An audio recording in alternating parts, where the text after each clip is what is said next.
Cholesterol பற்றிய விவாதத்தின் பெரும்பகுதி பேட் கொலஸ்ட்ரால், குறிப்பாக அதன் எதிர்மறை விளைவுகளை மையமாக கொண்டுள்ளது. இருப்பினும் செல் உருவாக்கம் மற்றும் பழுதுபார்ப்பு, பித்த உற்பத்தி மற்றும் ஹார்மோன் உற்பத்தி உள்ளிட்ட பல்வேறு உடல் செயல்பாடுகளுக்கு கொலஸ்ட்ரால் உதவுகிறது. ஆம், நமக்கு கொலஸ்ட்ரால் அவசியம் தேவைப்படுகிறது. மனிதன் உட்பட ஒவ்வொரு விலங்கும் தனக்கு தேவையான கொலஸ்ட்ராலை தன்னால் உற்பத்தி செய்ய முடியும், உற்பத்தி செய்து கொள்கிறது. பிளான்ட் ஸ்டீரால்ஸ் எனும் ஃபைட்டோஸ்டீரால் என்பது கொழுப்பை போன்ற ஆனால் தாவரங்களில் தயாரிக்கப்படும் பொருட்கள் ஆகும்.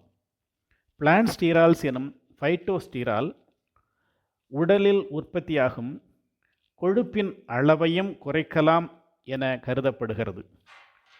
எல்டிஎல்சி எனும் பேட் கொலஸ்ட்ரால், ஹெச்டிஎல்சி எனும் குட் கொலஸ்ட்ரால் குறித்து நம்மில் பலர் அறிவோம்.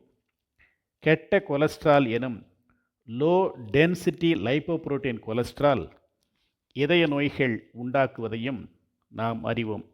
அதை குறைப்பதற்காக ஸ்டாட்டின்ஸ் மாத்திரைகளை எடுத்துக்கொள்வது வழக்கமாகிவிட்டது. மாதக்கணக்கில், வருடக்கணக்கில் கொலஸ்ட்ராலை குறைக்கும் ஸ்டாட்டின்ஸ் மாத்திரைகளை உட்கொள்வது பலரிடையே சர்வசாதாரணமான நிகழ்வாக காணப்படுகிறது. எரிவதை இழுத்தால் கொதிப்பது நின்றுவிடும் என்பது கிராமத்து பழமொழி. பால் உள்ளிட்ட அசைவ உணவுகளில் மட்டுமே கொலஸ்ட்ரால் காணப்படுகிறது. ஆனால் அதை தவிர்ப்பதை விடுத்து அவற்றை விரும்பியும் அதிகமாகவும் மற்றும் அடிக்கடி உண்டு உடலில் கெட்ட கொலஸ்ட்ராலை அதிகரித்து பின்னர் அவற்றை குறைக்க மாத்திரையை உண்ணுவது வழக்கமாகிவிட்டது. ஃபேஷன் என்பது பொருந்தும். கொலஸ்ட்ரால் நிறைந்த உணவுகளை தவிர்த்து விட்டாலே பேட் கொலஸ்ட்ரால் உடலில் குறைந்து உடல் ஆரோக்கியம் மேம்படும் என்பது உண்மை உண்மை உண்மை. ஆனால் அதை விடுத்து ஒருபுறம் கொலஸ்ட்ரால் நிறைந்த பால் மற்றும் அசைவ உணவுகளை உண்டுவிட்டு அதை குறைக்க பணம் செலவு செய்து கொலஸ்ட்ராலை குறைக்கும் மாத்திரைகளை உண்ணுவது நியாயமா என்பதை ஒரு கணம் சிந்திக்க வேண்டும்.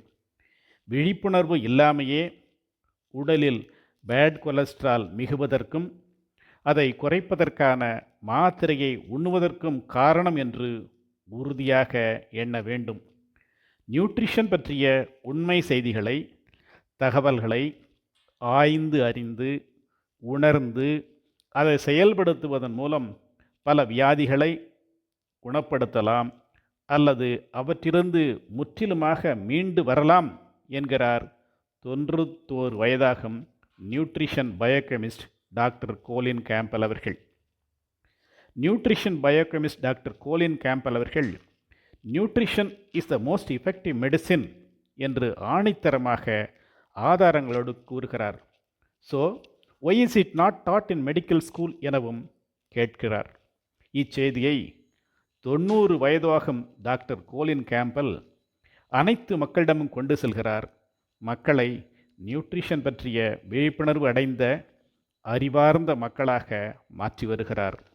உண்மையை உணர்ந்து அசைவ உணவான கொலஸ்ட்ராலை தவிர்த்து ஆரோக்கிய வாழ்வு வாழ்வதோ, அவற்றை அடிக்கடியும் அதிகமாகவும் உண்டுவிட்டு மிகுந்த பொருள் செலவு செய்து பக்க விளைவுகள் உண்டாக்கக்கூடிய கொலஸ்ட்ராலை குறைக்கும் மாத்திரைகள் உண்பதோ அல்லது கெட்ட கொலஸ்ட்ரால் உண்டாக்கும் இதய நோய்கள் உள்ளிட்ட பல்வேறு வியாதிகளால் அவதியுறுவதோ ஒவ்வொருவரின் தனிப்பட்ட விருப்பமே.